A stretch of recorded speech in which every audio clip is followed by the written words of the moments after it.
So for those watching again, leave your questions in the comments below to have them featured on the next episode. We're going to do my last question and then go to Daniel's last question, or if we get through these really quick, we might do an extra. Cool. Zell just has the username Zell from our Discord, which you all can join by clicking the link in the description. Says, what are your thoughts on Nintendo 64 Zelda ROM hacks like Third Quest and Link's Awakening 64? So I haven't played Third Quest.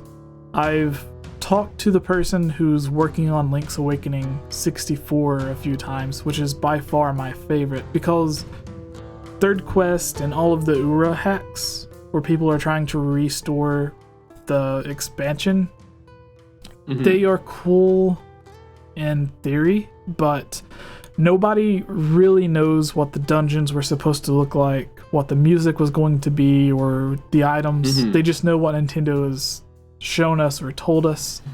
So yeah, they're making their idea of what it is. And then one of the most famous Ura expansions was being made by Zeth64, who turned it from being a faithful adaptation of what Zelda Ura was to what he wanted as an expansion, which he's allowed to do. He was the one working on it or whatever. So, but he wanted to change Hyrule and to have its own version of the Dark World, to where everything in Hyrule changes, which is something never confirmed or even mentioned by Nintendo for Ocarina of Time or Zelda Ura.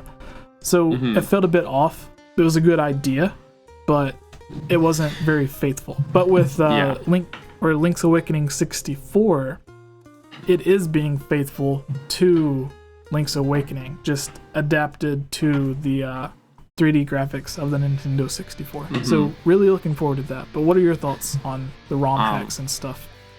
Kind of similar to what you said, because like the thing with these like the Ura Zelda sort of ROM hacks is like that.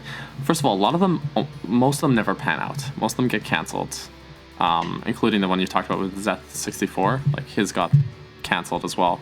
So they are cool in theory, but the thing is, it's so subjective because we don't know all of the details of what this could have been. We just know there were some new dungeons and new tunics and stuff, and most of those new dungeons went into other Zelda games anyways. But because it's so subjective, it's like hard to say if this was really what it was going to be.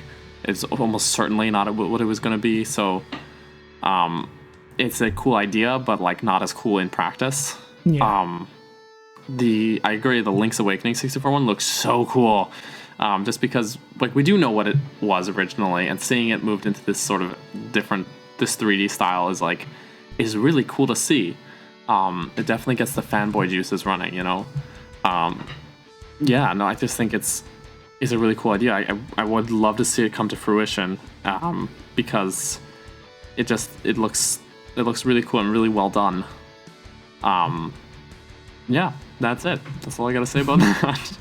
All right, and I think you have your final question. Yeah. Well, okay. I have two, because I think one of them we will be able to answer really quick. But I lost where it went. Where did it go? Okay, yeah, sorry. The question, I was just looking at it.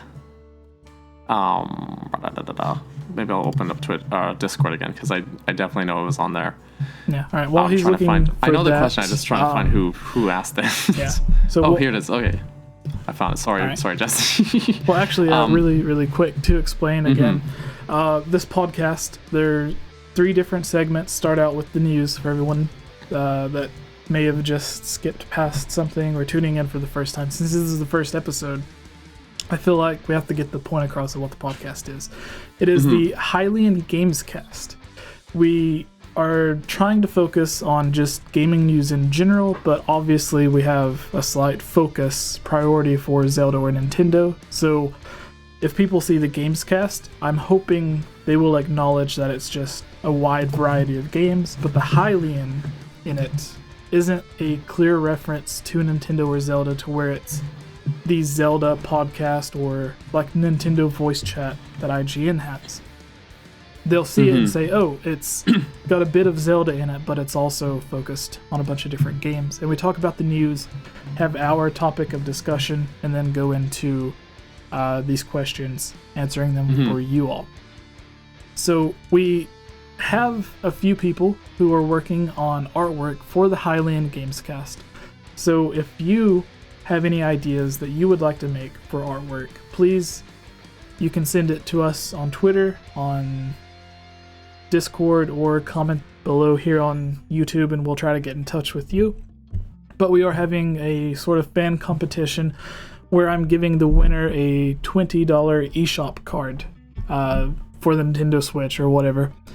And we will all decide on who wins. We have a few people working on artwork right now, but nothing official just yet. But one is looking really promising. So if this is something that you'd be interested in, if you want to have your artwork featured and obviously have it appear in all of the videos and as the icon on our iTunes platform, then please send us whatever you got. It's a fun little thing. Anyone can enter, and you get a $20 eShop card. So, yeah.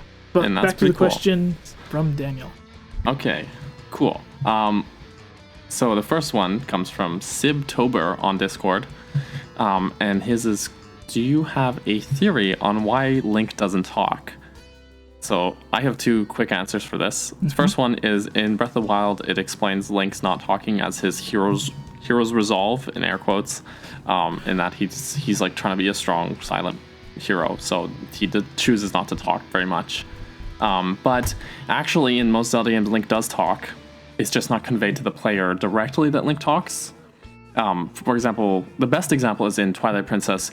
In all the cutscenes, you can see Link practically mouths sentences. Like, he's pretty heavily implied he talks, and constantly when characters talk to them, they go, "What's your name?" Oh, your name's Link. Okay, that's weird.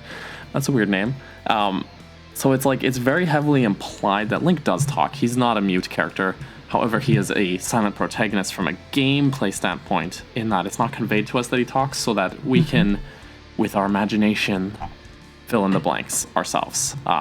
That's my quick answer. Jesse, anything to add? Yeah, I'm trying to find it, but there was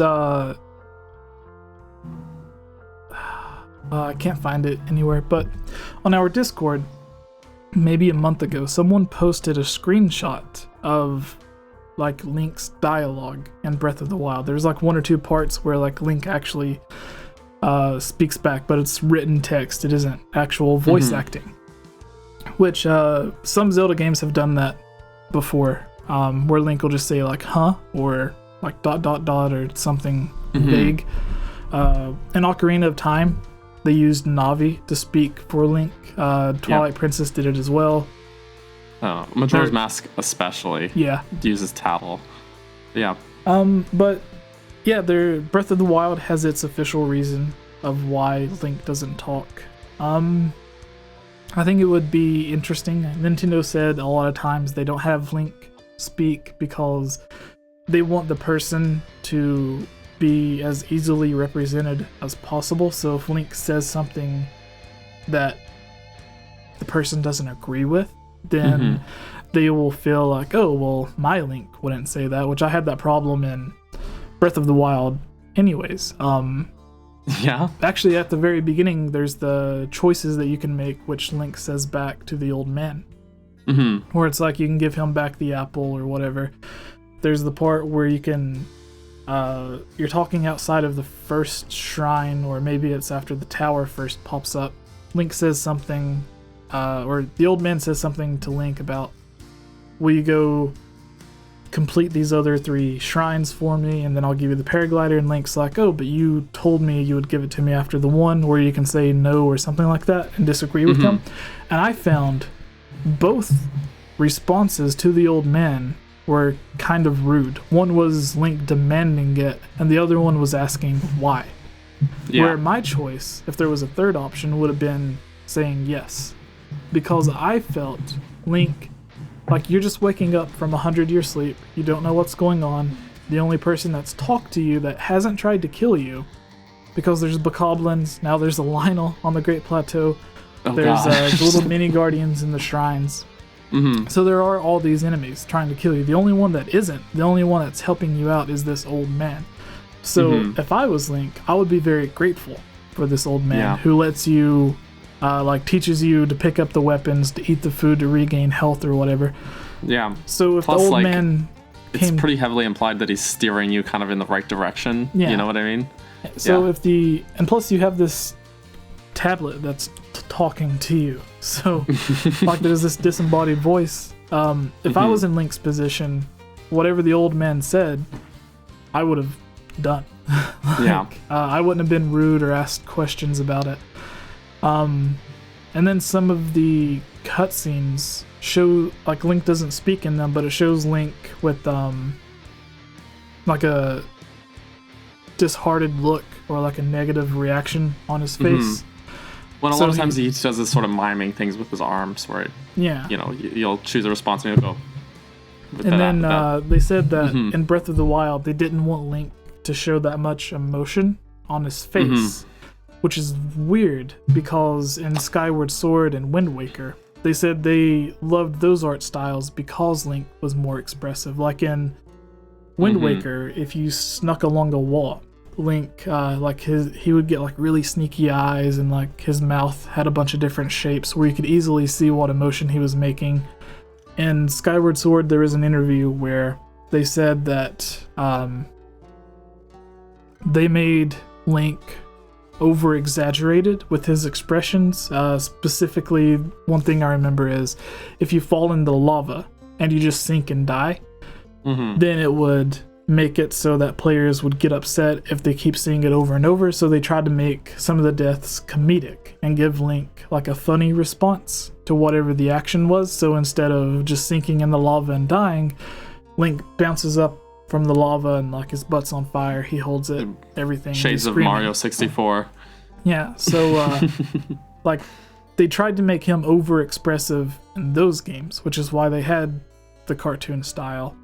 But in Breath of the Wild, they did the exact opposite. They wanted him to not show emotion or show as less emotion as they could. And then the answers they did give him were ones that I wouldn't necessarily agree with for Breath of the Wild. That answer probably went on a little bit longer than I thought, but that's okay. I mean, it's you get what they were going for, but didn't 100% pan out, I think. Yeah. Okay. The final question. Final question. This is a really good one. That's why I wanted to save it for the last one. Awesome. Hyrule Gamer, fact, says on Discord, would you like to see the next Zelda game go for the open world design like Breath of the Wild, or go back to the traditional Zelda style? And I assume by traditional Zelda style he means the sort of streamlined dungeon, master sword, dungeon, fight Ganon. Yeah. That's my assumption. What do you think, Jesse? I feel that the next Zelda game is going to be more akin to a Link to the Past, or not a Link to the Past, but a Link Between Worlds, because we know that the handheld Zelda team's working on something. We don't know what it is. They can't necessarily have an open world game in the style of Breath of the Wild with the 2D format. Well, they might. I don't know. They'd have to experiment a lot with it. But I think we'll see something like an enhanced version of A Link Between Worlds. But instead of reusing the world from A Link to the Past, it'll be a new version of Hyrule. It would be really cool if it was like a 2D version that was reminiscent of the world from Breath of the Wild. Obviously not as big. But yeah, and not as vertical. If it was... like similar to it in structure, like the main area, like if like Hylia was like towards the middle east of the map, if Death Mountain was towards the north of the map, Hyrule Castle being in the middle. Honestly, it sounds like A Link to the Past already, with the castle in the middle and Death Mountain to the north. But that's what I expect. Sorry, really quick before we get to you. I expect that for the next Zelda game, but continuing the main Zelda games, I 100% expect it to be a more departure or even more of a departure than Breath of the Wild was. Maybe going back to having the traditional dungeons, but with the same concept of everything being connected.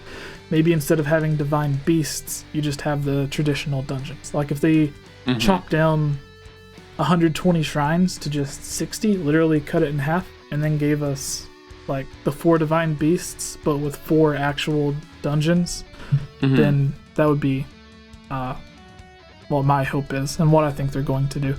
The only thing we know about the next Zelda game is Aonuma said he wanted to make or he wanted to experiment with the Breath of the Wild engine, but with what he's learned from the multiplayer of Triforce Heroes. And then with the next 2D game, he said he wants to evolve what you think of a 2D Zelda game. And I have no idea what that means. I don't know. Yeah, again, went on a little bit long. I apologize. That's okay. Daniel? My thought is kind of similar to what you're thinking. I think both yes and no. I think the next Switch or console Zelda game will be in the same vein as Breath of the Wild, but I love traditional dungeons like we had in old Zelda games. And I think we'll have a 3DS game akin to A Link Between Worlds as well. Personally, I love both. Obviously, I've been a Zelda fan forever, and I also really love Breath of the Wild. So I think that there shouldn't be such a divide between the two styles, however. Like, I think I'd like to see something of a fusion between the two, where we get those real big dungeons. Because I think that was the only meat of Breath of the Wild that was missing, was the like really long form dungeons. I'm fine with having 120 shrines though, just because they okay, so my thing with the shrines is that a lot of people complain that they're kind of like too short, but if you think of them as things you find in place of finding heart pieces, then they really work. So instead of finding a heart piece lying in a treasure chest somewhere in the overworld, you have to find a shrine and then finish a really quick puzzle and then get the heart piece. Because that's pretty much what it's like. That's a really great way to think about it. Yeah, like, and so for me, like, finding every shrine was like a joy, because like heart pieces were always like the big thing to find in Zelda games. So instead of trying to think of them as these are your things in place of dungeons, these are your things in place of finding heart pieces. But that said, I want some big dungeons, because those are a big part of Zelda. So yeah, my answer is both. Yeah. All right. Any other final thoughts? No, I just let's end it with what are your thoughts on how the podcast went this episode? We can give a little bit of insight to some of the people who stayed and watched for the entire time, but I may split each of the news stories up into their own individual post and then just post the entire thing as a big podcast. The videos on this channel are funded by supporters on Patreon like you. If you're a fan of this channel and would like to join on videos, receive shoutouts, watch videos early, have your questions answered, or have your topic discussed on our podcast, please consider supporting on Patreon for these and many other rewards for just $1. Shoutouts for this video includes Link Use the Triforce, Rusty Caulfield, Lovable Christie, Give Time 15, Shadow to Us, Robbie Morgan, and Lunarium. I want to thank all of you for everything you have done to help support this channel.